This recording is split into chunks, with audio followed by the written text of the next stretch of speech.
Right, and the first track there before those two carts was Crown of Thorns and Crawdaddy. No prizes for guessing who that refers to. And some hot harp, and among the hot harp you'll also hear Wild Pumpkins, don't forget, and Gary Adams with Duckers and Weavers, a band, and we'll have some Pete Best Beatles thing, an idea of Gary's style, and also Bachelors from Prague, and of course Wild Pumpkins at midnight. Should be a real good night. Parrot benefit on Thursday. Parrot Bush benefit. Parrot Bush. All mean the same thing. And just a back announcement there, the woman who was Archie and Governor Latrobe was Wilma Farrow, purveyor of history, and it's said in the Melbourne Times, not weird, just doing a job. A fantastic actress. And you can contact Wilma, and it's History on Foot. She does it around Melbourne and around its Suburban Street Theatre with reenactments, rambling and participation, which means that you become part of the scene in period dress and the lot. A good way of coming to grips with a bit of theatre. And you can contact her on 387 0258. And don't forget Saturday at Flagstaff. Roger didn't think Flagstaff had so much history, mate. Oh no, it's all these places do. If you look closely at it, and that's only the past 150 years too. So there's bulk go before back another that. 10,000 years. Daisy yams down in Rangabell. A Yeah. rare plant now. Oh yeah, you won't find one that side of Melbourne. You've got to go a long way before you hit those. Right, well, one issue, and now we've got you stop scrambling around in the corner there, Laurie. One issue that's come online. Oh, actually, before we do this, just a quick plug to Moonlight Head on the weekend. What are you doing on the weekend? After you've recovered from the Parrot benefit, which will probably take you most of Friday, then you should just fire your car up and head down to the bush. Moonlight Head is an old hotel at Moonlight. It's called... What's it called? Oh, I think, was it the Moonlight Hotel? No, wasn't no, it? it wasn't. It was called Wattle Hill. That's it, the Wattle Hill Hotel. And it's one of the oldest wooden structures standing, wooden pubs in the entire Otways. And Reggie Didge, when you get drunk there, you really feel like it's been done before. And the bar's well set up for it. But apart from getting drunk, there's a better things to do, and that's rondling around the bush. And it gives you access to Port Campbell. And Sean was down there on the weekend. Seals cruising around inside Lockyer Gorge.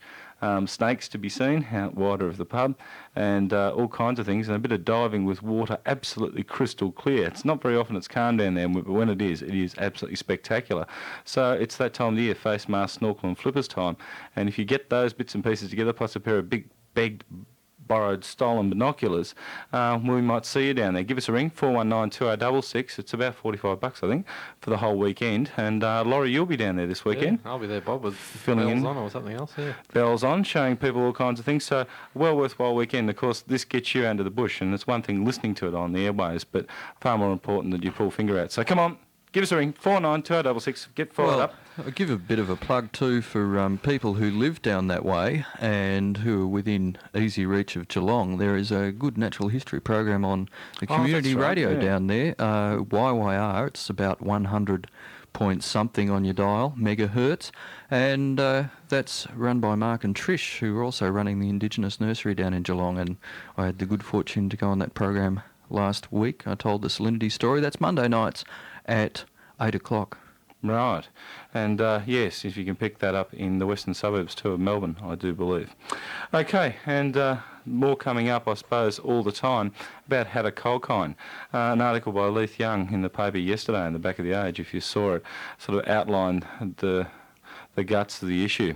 Hattah-Kulkyne is an area that was declared National Park, I think, in the late 70s. Is that right, Lauren? Somewhere like that, yeah. And it's an area bordering the Murray River. It was an overgrazed peach of mixed red gum woodland, open swamp gums and black box cypress areas, pine, all sorts of things, yeah. And bull oak.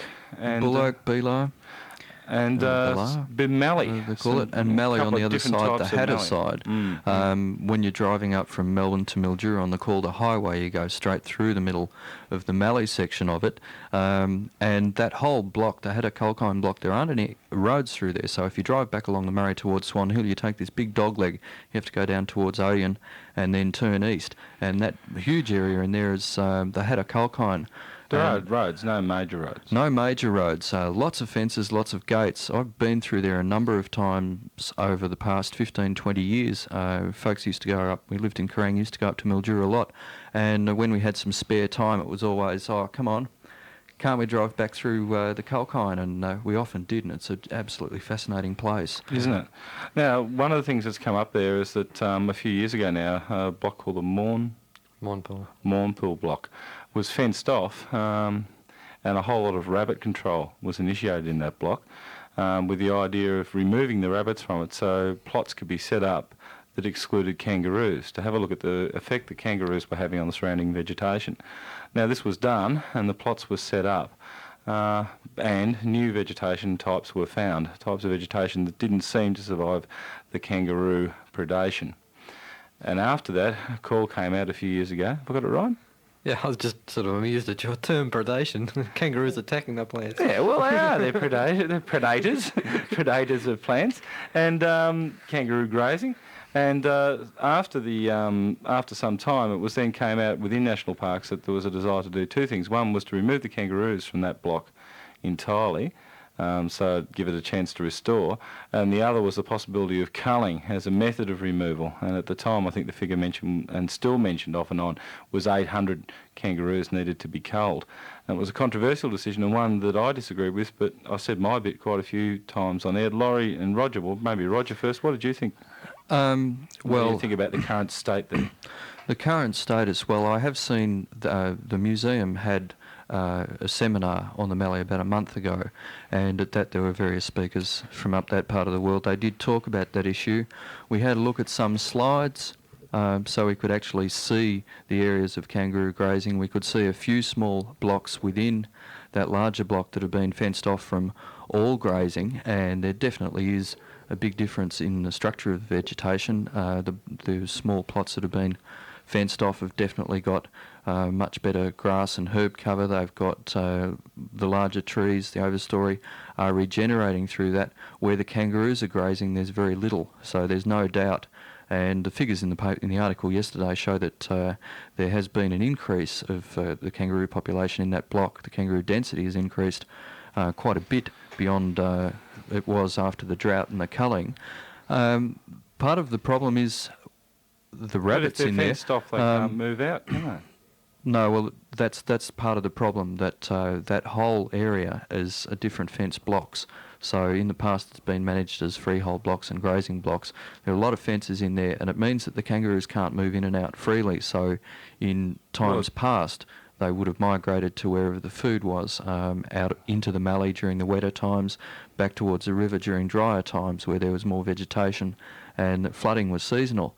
CFNL reckon that in that particular block, the one that was mentioned in yesterday's article, they've got about 95% control on rabbits, so very few rabbits left in that block. Well, I suppose that's... If they quote these figures, you have to believe them. No, you don't.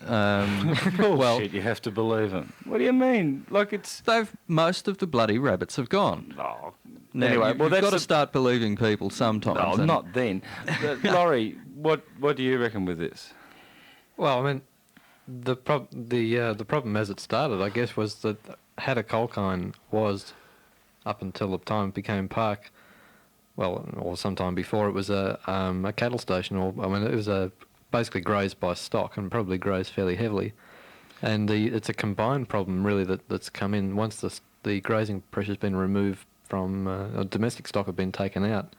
The rabbits and kangaroos have sort of moved in, and they've had a bit of that more recently, so they've got a bit of elbow room to expand their operations as well. So that's sort of altered the population dynamic somewhat too, because you wouldn't have had as many opportunities for kangaroos in the original landscape before the station, would you? Because it wouldn't have been as open. Oh, well, that's one of the reasons for the big increase in roos up there. There are no longer any cattle in the area. They have managed to get rid of about 1/3 of the goats. They're going for the major proportion of the goats this summer. When I was last there, I asked, and there were two rangers who on at any one time, who had to not only look after Hattah-Kulkyne, but also look after the state forest blocks further to the east. Who's getting rid of the goats? Well, they're just one-off programs. What they were doing was that they were herding them into fenced areas, temporary fenced areas, and then knocking them off. But how often has that been going on? Only it's fairly recent. I think it's just a seasonal program. So You know, they're in so there. this is what I wonder with the rabbits too, because this is before we sort of leave that. I'd be satisfied with that experiment in that block if the block was a lot smaller. I don't see any reason to fence a 5,000 hectare block. It makes it impossible to sort of sort out, particularly if you're trying to get rid of predation. Look at Studley Park, like I said, in the middle of the city. We've got a high fox and high dog. Hang on. We do have rules to science, and a lot of this survey has been done by biologists from Melbourne and Monash universities. They have guidelines that they have to go by. They just can't make anything up whenever they feel like it. Remember Dr. William McBride and I know. But look, I tell you what, you'd find more than one McBride in biological fields, and not with intention either.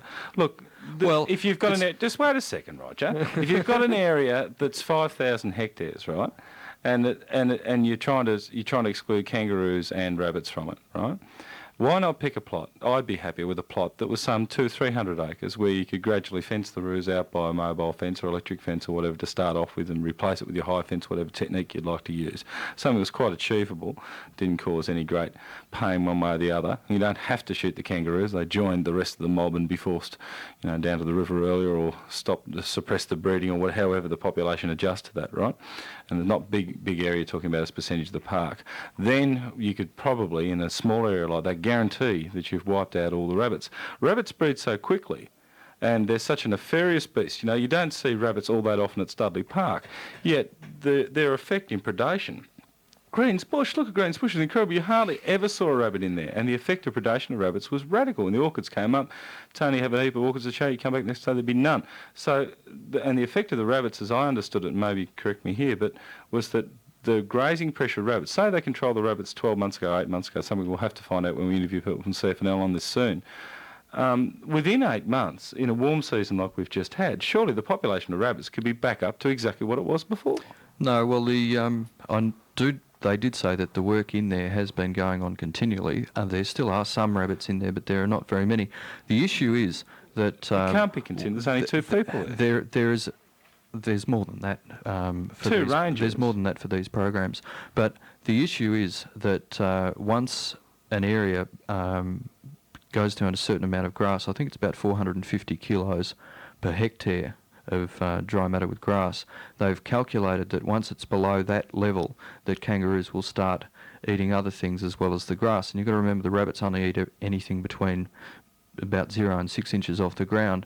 The roos then change their diet. They would prefer to eat grass, but then they start getting into... But the rabbits are part of that equation, aren't they, Roger? The rabbits are the ones that are in there grazing all the stuff out and lifting the roos up onto From all the evidence I've seen, I'm pretty much convinced that there needs to be some control on the populations of kangaroos. Now, as to what control that is, that's still another issue that needs to be debated. All right, well, let's take it as if the controls happen. We go into Hattah-Kulkyne and we shoot 800 kangaroos. Now, no, that's what I'm saying, that there needs to be some sort of control, but as to whether shooting is the best method. All right, let's just say we won't debate method. Let's say we've shot them, 800 kangaroos. We've gone out there, right, they're mowing down, animal libs screaming, the minister's defending statement, the Forestry Commission comes out and says they kill that many wallabies in a week, who's worried? And APM says, look, we'd love to kill even more, and it all blows over in the paper. Now, what's going to happen then? What population do you think is going to build up really quickly with the demise of kangaroos, with all this lovely grass to eat? Well, it depends on the continuing control program, doesn't it? If rabbits are not continually controlled, sure, they'll get going again. Well, this is the bit where I suppose I remain to be convinced, because I don't know any area of Victoria. Like if Studley Park, for instance, an area in the city of 500 acres, has got a bad rabbit problem that inhibits revegetation, and there's hardly as many rabbits there as in the Mournpool block at Hattah. Like there's not as if there's none there. You cast the spotlight over there at night, and there's just as many, it appears to me, rank amateur, to be just as many rabbits as there is anywhere else. But just the same, if Studley Park has trouble with the few rabbits that it's got, then surely, as soon as you take the roos off, the effect will be negative. And then what's to say that the population of roos won't rapidly build up again? Well, this is what they're doing all the work for at the moment, to work these things out.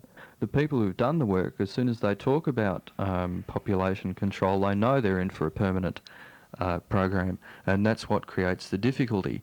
Now, it would be far better to round them up and ship them out but they don't know how to do that humanely. What they've done is they've gone through the different alternatives and they've come out with the bullet as being by far the most humane, as far as not causing the animals pain and distress. All right. Well, Laurie, what's at stake? Say we don't touch the kangaroos. Say we fence off smaller plots of, a couple of 100 acres here and there that remove both kangaroos and rabbits effectively and preserve plant stocks like that and work really hard on the rabbits. Is that such a bad solution? Like in the area of the park, they're dealing with 5,000 hectares or acres or whatever. Hectares, I think, is a mournpool block. Now, if it's a bloody big block of land, can you really, even in that block, control the rabbits? And then what does that mean for the rest of the park? Does it mean we just control the kangaroos in that block and make it a flora reserve? Is that the idea? No, I think what they'll be trying to do in the long term is to bring the vegetation up to certain standards, and so that they'll a sustainable habitat, and that they'll be able to. Mournpool block is the first one that they're working on. As soon as they get that to a reasonable level, the reasonable level of roos, then that will be able to be managed. It won't need those special efforts, and they can go and concentrate their efforts in other blocks. Yeah. So the theory is sound, but just the methods, it's still early days. I mean, you're talking about a control problem that really hasn't been tried anywhere else. It's the first time it's ever been done. Yeah. There are lots of questions, there are lots of interests, there's emotion involved, there's the whole works. It's a very difficult problem. Certainly an emotion thing. But what you were suggesting before is you get the habitat to a certain level where, in effect, it manages the populations itself. No, well, the problem is that if you get to these certain levels of kangaroo grazing, like X number of kangaroos is going to start getting into the shrub-type vegetation and stop eating grass. That's when you've got a problem. Yeah. We're talking about the cost of. There's a letter here that was in the, I think it looks like the Age on Monday, and some of the logic seems to be a bit up the garden path. But it was talking about a figure of $500,000 for rabbit control in the northwest per annum. And in the entire northwest. That's in parks in the northwest. And the next thing to consider is that this park area, if the LCC recs go through, is going to be about 20 times larger. And this person's suggesting that perhaps means $10 million per annum for rabbit control. Yes, well, it'd be great if that amount. There's a couple of things with control rabbits, and we're going to have to leave this here as we go on to get other things in. But there's a couple of things coming up with control of rabbits. One is that Mixo is not working all that well at the present time, and we're suffering across Victoria a massive increase in rabbit population, which undoubtedly will hit Hattah-Kulkyne if it hasn't already. Yeah, there's some genetic engineering program going on with Mixo. With Siro to try to make a better Mixo, but also the increase in rabbit population, the noticeable increase in places like South Gippsland, the Otways, and right across the state, with the lessening amount of money for Siro, the slowness of their schemes, the lessening amount of money for reintroduction, a very non-specific vermin policy from Conservation Forests and Lands. Like, they can't even seem to be able to keep 2 blokes on the ground, as we heard last week at Sherbrooke, to get rid of a few feral dogs out of 500 acres, let alone manage 20,000. But, we hope to hell we can be proved wrong there. But maybe what is needed is an integrated research approach, concentrating, because Hattah-Kulkyne, I suppose the bit we neglected to mention, is an internationally recognised. It's a World Biosphere Park. Yes. Right. Well, on what basis was that made? Because of the mallee. There are very few habitats with the structure and characteristics of the mallee left in the world.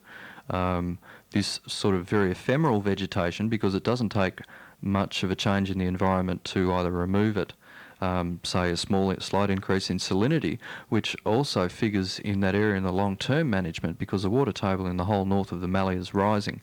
Where it stops, no one knows, but the salted areas are obviously going to increase.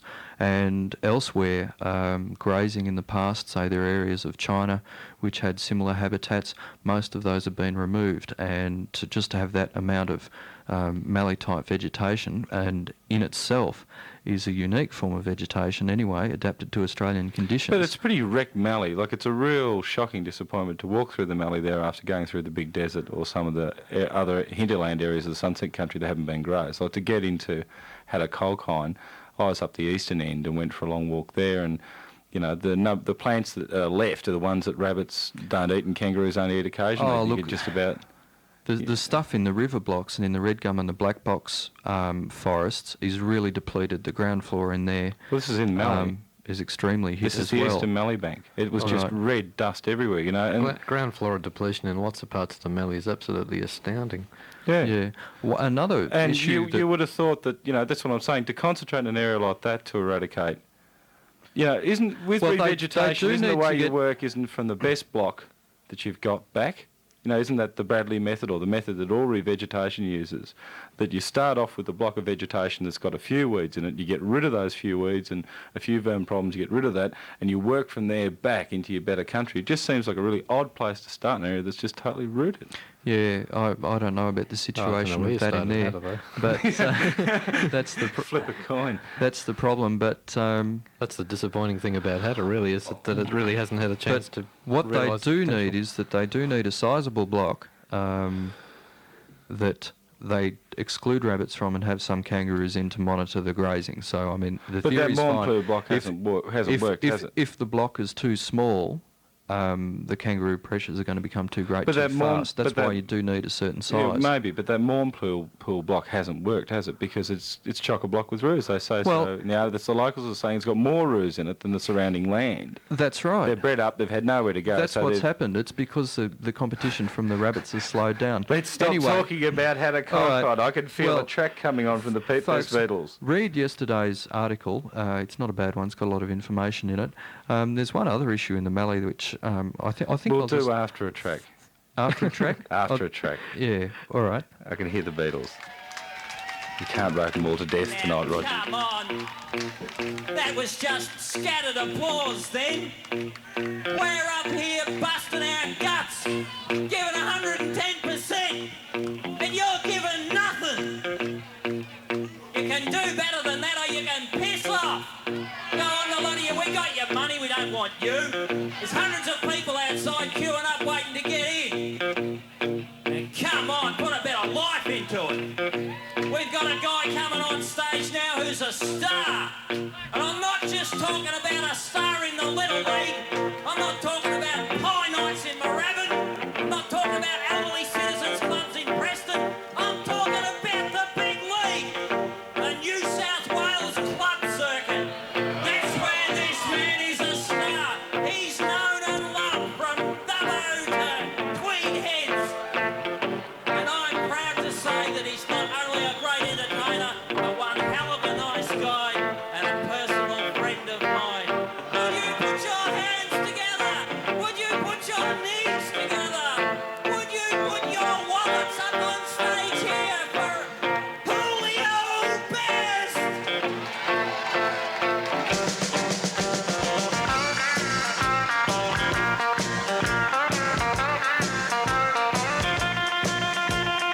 Hey, yeah! Just help yourself to my love, to my arms.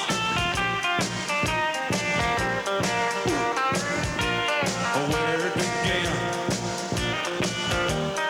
I couldn't begin to know it, but then I know it's growing strong. Was in the spring. Thanks, guys. Then spring became that crazy old summer. How can I believe it? All you cabaret lovers would come along. Now my hands, touching hands, come on, reaching out like I'm only guys that down up on the stage, touching me, touching you.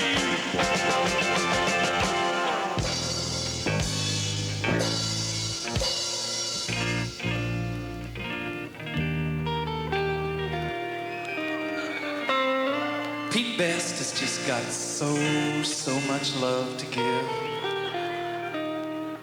My whole body is a quiver with love. For you, baby.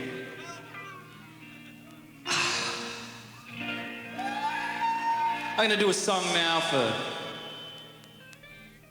some of those beautiful girls that come along here. Some of those girls from the wonderful Italian community. And it's so beautiful to be here at the Stockade Hotel, only just up the road from the San Remo Ballroom. And this song is for those girls that are in love with love.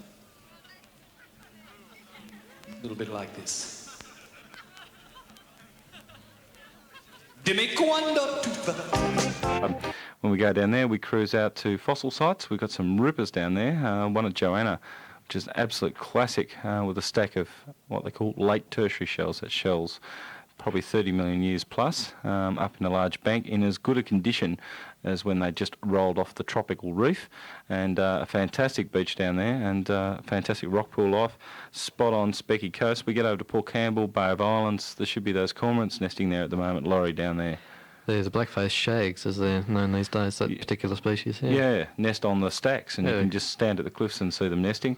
I often get a view down there also of albatross, which is pretty unusual for the mainland, but it's one place where they do come clipping along the coast. Probably not so much now, but there'll be all sorts of other things. Yeah, Gannets, petrels. prions. Mutton birds yet? Shearwaters, yeah. Mutton birds will be coming Should into be the island.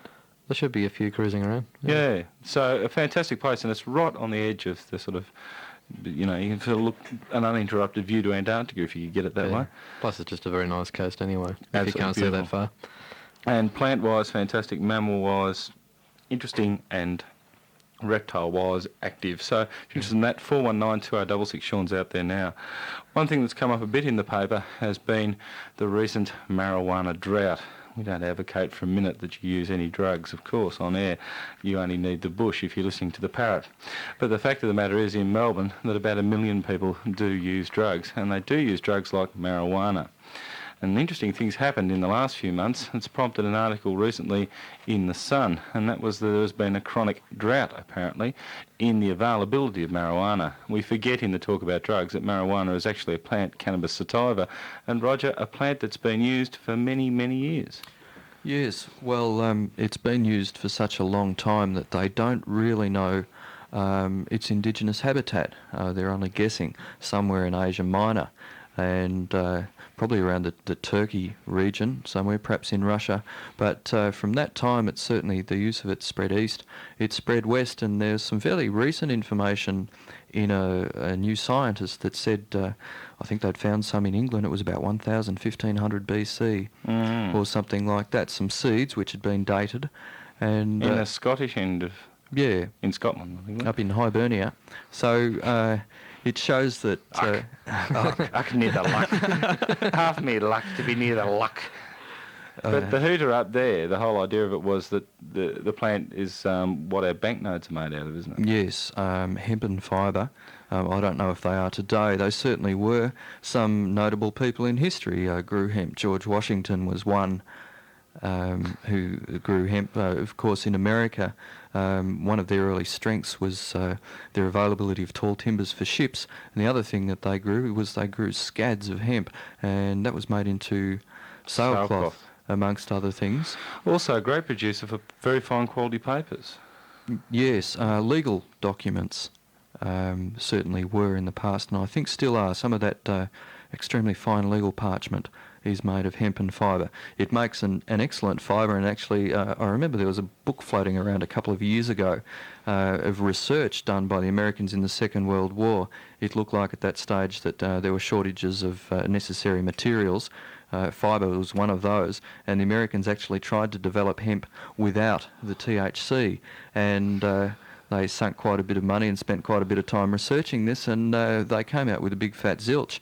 And in fact, the results of all those tests that they did ended up as a small pamphlet coming out of Good Times books. I think you could order that, and so it ended up 30, 40 years later, the research was being used for quite the opposite effect. And I think it's got something to do with the supposed quality of the American weed as they're growing. It's certainly not grown for fibre. Now, on the serious side of things, apart from drugs, which is an issue that we'll deal with in a minute, because of course with the decreasing availability of marijuana on the Melbourne market, there's no doubt you'd have to have your eyes shut in Melbourne, Fitzroy, Carlton, Northcote, Footscray, Toorak, Mornington, Brunswick or Geelong, going to any pub inhabited by anything short of a family and any disco, and the amount of powders around like cocaine, heroin, crack, what I can't even keep up with the drugs.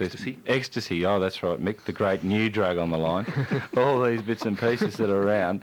The amount of this is just incredible, and it appears to be, a shocking opposite effect to what. Because those powders, you're taken with younger crew and that, like there's been reports of young Koori crew, getting into powders and stuff like that.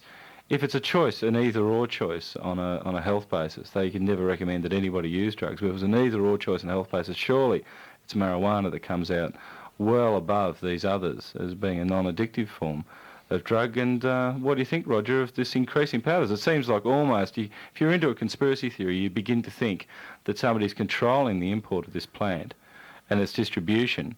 1 tonne of marijuana, I suppose, is pretty detectable. The same street value of heroin would fit into a satchel. It's an evil thing. I think that's the thing, that if you're manufacturing amphetamines, you can do it inside.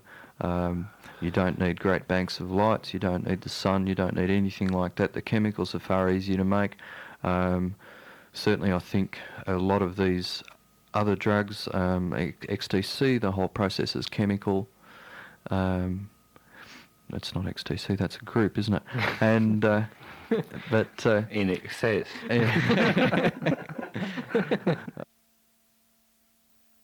Spectrum, light spectrum, they put out all you need is a particular filter, and you can pick up the marijuana, and that's what they're doing. They pick up one marijuana plant. They've been flying. They can use Landsat technology to do the same. This is to do with the ecology of the plants, because the marijuana plant was a very high energetic plant, isn't it? And it appears as quite a hot spot on infrared film and photography. Yeah, it puts out particular spectrum that's quite easy to pick up. It's quite individual, and because it's also a plant with not very many relatives around the place, and they don't show the same sort of characteristics. So there's only a few that do.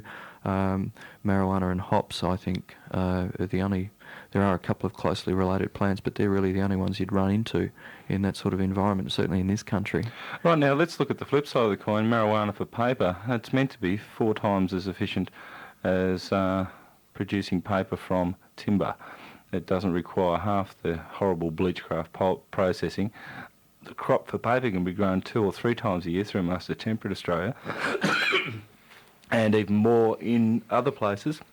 That's a cigarette cough, by the way. And more in other places. It could be a really legitimate replacement for our paper industry, because that's one of the things that comes up. Wood chip, more bloody wood chip all over the countryside.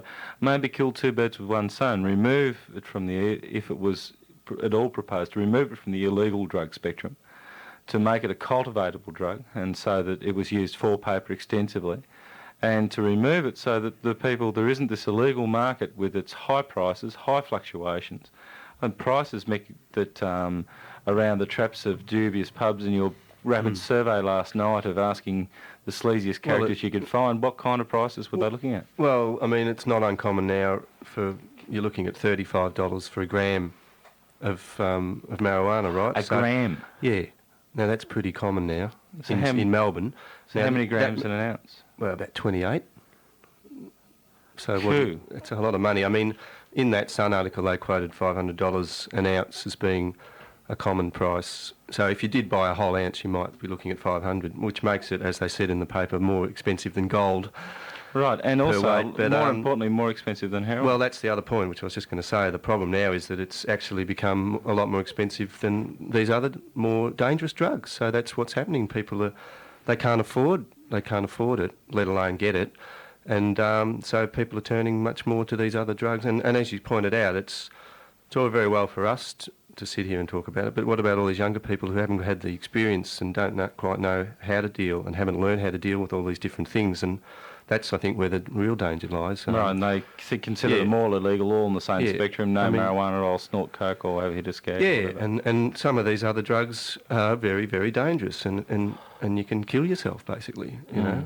So it's a big problem. Certainly wreck your life. And I think decriminalisation of marijuana is a must. Well, it's a sad thing that you couldn't say that there was anybody in the studio now who didn't know someone who at some stage became addicted to heroin, and the only thing that you could say that was universal about that addiction is how it totally screwed their life.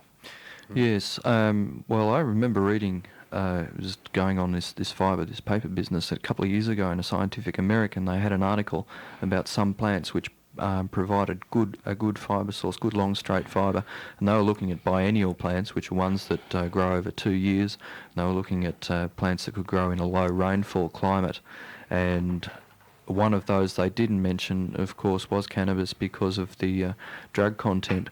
But I think certainly for some of the more marginal farmlands that this sort of cropping could be looked at, because paper harvesting, fibre harvesting is a primary industry. It's almost an extractive industry the way it's used, and one crop as much as another should be good enough for farmers. They want something that'll make a quid, so I certainly don't. I think that a lot of this fibre should be removed from forest.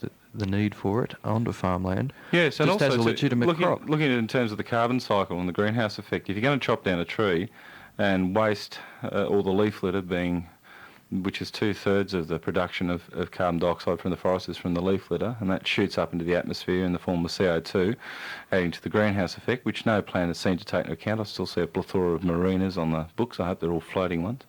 And if you do that, and then you compare that and then the amount of other damage that's done to water catchments, as in the town of Bangalow, to jobs, as in the case of the sawmilling industry, and the amount of heavy machinery and stuff used, and then the farms adjacent to these areas are going through rapid rural fluctuation. At the time Australia does need to export something, maybe we could export fine quality papers. It's a finished product. It gives an opportunity too for smaller paper mills to be started too, because when you're dealing with a fine product, there's no reason, as in there's an insert in this month's New Scientist or this last week's New Scientist, there's no reason for a paper mill to be a giant mega operation. It can be a relatively small and local operation, and maybe that's the kind of economic restructuring and social restructuring.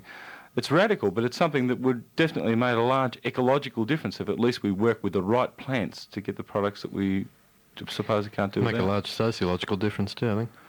To Australia, it might be a cruisier place, less fights and less heroin, you know. But that's an interesting problem. Okay, we have 15 minutes to go. Drugs are always something that people like talking about. I suppose we could do no better than offer you an opportunity for Talkback.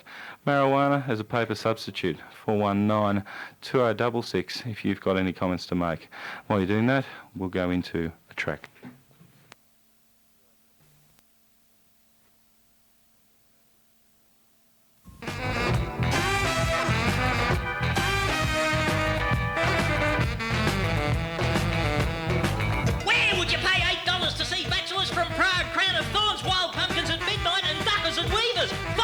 If you're poor or a subscriber, it's the Eclectic Parrot benefit. Thursday, November 24th, 8:30pm at 10,000 feet.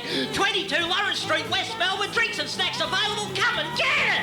I'm not going to celebrate the birth of this nation.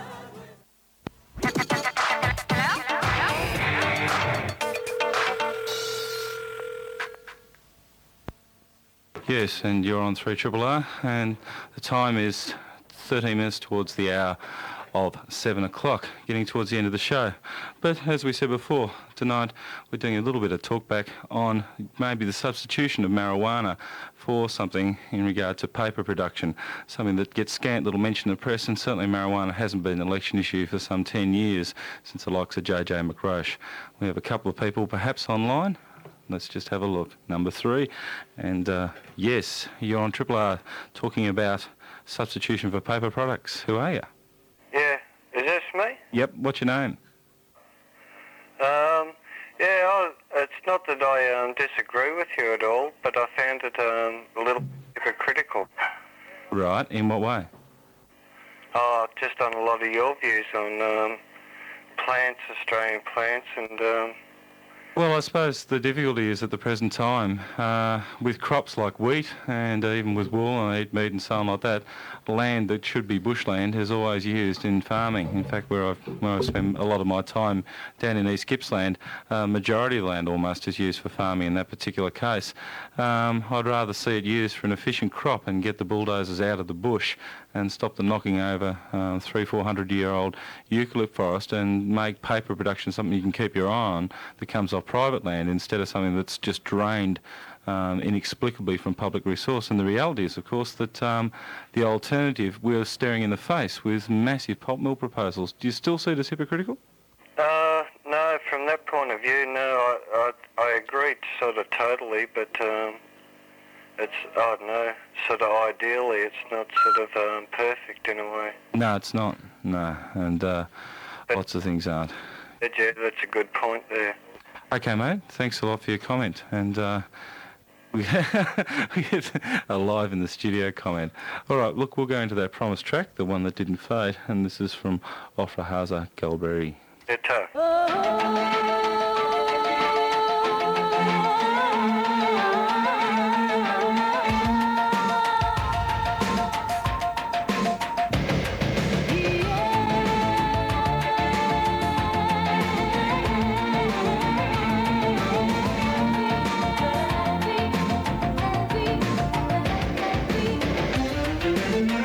قلبي يحب الهوى لا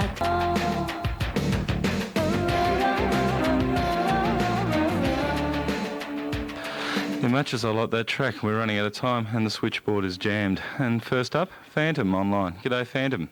Oh, hello, listeners. Good. How are you going, Phantom? And what are your views in regard to marijuana, perhaps cannabis sativa as an alternative crop for paper, Phantom? I think it's an excellent alternative, and I don't see why it hasn't been used already in Australia on a large scale. It requires far less processing and much less hazardous chemicals. And as far as the hassles of growing it because it's an illegal crop, they grow hundreds of acres of opium poppy in Tasmania for medicinal use and for the poppies to have on your rolls and the seeds to have on your rolls. These are. Marijuana is a lot less harmful drug than opium. Surely they could do it on a similar basis. Right. Well, what do you think about, politically, marijuana hasn't been mentioned at all. I think, there's been 2 state elections and a federal election, and since there's been any mention of legalisation of marijuana, and the farming of marijuana just gets scant mention, if none at all, as an alternative crop. Any ideas as to why that might be, Phantom? Oh, the only thing I can think of, Bob, I know there's been a lot of research done in the States on it, which sort of seems to conclusively prove that it's a far more economical crop than hardwood for making paper. All I can think is that perhaps the big companies that are already involved in making paper from hardwood and have got vested interests in doing that don't want to lose their vested interests. Yes, okay. Well, it sounds like a possible theory. Perhaps the other vested interest is heroin sales and suppliers lorry. Quite possibly. Suicide to talk about marijuana if you're a state's politician too. Right. Well, perhaps it's political suicide to talk about in Victoria. I suppose we'll find out tomorrow morning. Okay. Thank you, Phantom, for your comments. And on line 3, Nick. G'day, Nick. What have you got to say on this touchy subject? Well, I just wanted to say, despite all the fact of whether or not you think it's a good drug or it's less harmful or more harmful than others, I mean, it's quite obvious. You have to speak up, almost yell. You've got a soft line there. It's quite obvious that marijuana is not going to go away, and prohibition on that type of recreational drug use doesn't work, as in America in the 20s or 30s. Right. So, as a drug use, it's here to say there's nothing anybody can do about that. By making it illegal, what is actually happening is that a lot of people, particularly those in lower social income areas, are forced into being criminals, and it also automatically presupposes there is a market for organised crime groups, and making marijuana illegal creates the market and is actually creating a system whereby organised crime can survive. It's just putting money straight into organised crime pockets. Roger, you got any comments on that? Yeah, I think that's definitely so. And taking your point and adding it to Phantom's before, that we look at the situation in Tasmania, and they are growing opium poppies down there, and there's still a burgeoning illegal market in heroin in Australia. The poppies down there aren't used illegally. Presumably, if it was grown, if cannabis was grown for paper, they'd be doing exactly the same thing. They'd be licensing farmers. There'd still, I think, be the possibility of an illegal market, but I don't think it would be anywhere near as vested in big interests as it is now. Well, what if it was legalised to the point of people who were marijuana users being allowed to grow 4 or 5 plants or whatever's required? Yeah, well, I think there's also that possibility. That would certainly limit, I think, big business or illegal money being involved in that sort of stuff. Yeah, that's a bit that worries me. Nick, what do you think about that? I think there'll be a black market in marijuana as long as it's illegal as a recreational drug, and it doesn't matter. You could make it into a crop, and you could regulate it so that the actual leaves and so forth were destroyed, or they didn't actually get on the market. But there would still be the illegal market as a drug, and until it's decriminalised. And I think it should only be decriminalised so that people can use it without fear of recrimination of any sort. And to control it as a drug problem, it's really important that it doesn't become legal and it's not advertised, so that you don't advertise. Doesn't end up like Foster's beer at the Marijuana Melbourne Cup or something like that. Yes, I agree with you entirely. Okay, Nick, thanks for your comments, and we got Tim on line 4 as we rush for a few towards the end of the parrot. G'day, Tim, how's it going? How are you? Good, mate. And what do you reckon about this talk? And what do you think about marijuana? I think Nick pretty adequately covered the point about illegal use of marijuana with people, but you might have something to add to that. But what do you think of as an alternative paper crop? Well, I really haven't got the faintest idea about marijuana, Bob. It's something out of my depth. Right. Is that your sole comment on this, Tim, or I think I know the surname of? No, I wanted to talk about kangaroos, actually. Kangaroos, all right, go. One of the basic issues there that people aren't picking up on is that regardless of whether it's kangaroos, rabbits, dingoes, any sort of weed, speaking of weeds, which you are now, we've impacted upon the environment so much now. I mean, this civilisation that we have in Australia grew out of the natural resources that existed here to a large extent, and now it's time to start putting back. And the only way to do that is to start managing. And we've got to manage kangaroo populations, we've got to manage cattle populations, we've got to manage pig populations. Yeah, but surely, Tim, kangaroo populations are one of the natural populations that you're talking about. Certainly are. They certainly are. But what do? Do we just let the kangaroos, overrun the total economy, and then you and I won't be able to sit here and talk across the phone? Okay, Tim, thanks for that one. We've got Darren on line 1. G'day, Darren. G'day. Yeah, you're on. I was talking about it for an alternative from paper. Mm-hmm, right. Did you realise that the Bible was made of marijuana? What, the original one, or every copy since, or? I wish it was every copy since. Yes, Gideon's would certainly offer a little bit more solace in lonely hotels, I think, if that was the case. Burn your Bible. All right, you caused a small ride in here, and we've got Ralph on line 2. Thanks for that comment. Ralph, quickly wrap them up. We just try to get through a couple before the end of the show. Yeah, nothing exciting I've got to say, but I think it's just that we are all stoned and we listen to this, what we're talking about, and we know how much a gram is when we buy it somewhere, and isn't it ridiculous? There could be made taxes out of it, and it could be sold in stores. Right, okay. Well, at $30 a gram or whatever it was quoted before, I suppose you could be taxes. I suppose then it'd be $45 a gram, and Senator Walsh should be all very keen. We rapidly got Dean on line 4. G'day, Dean. Hi.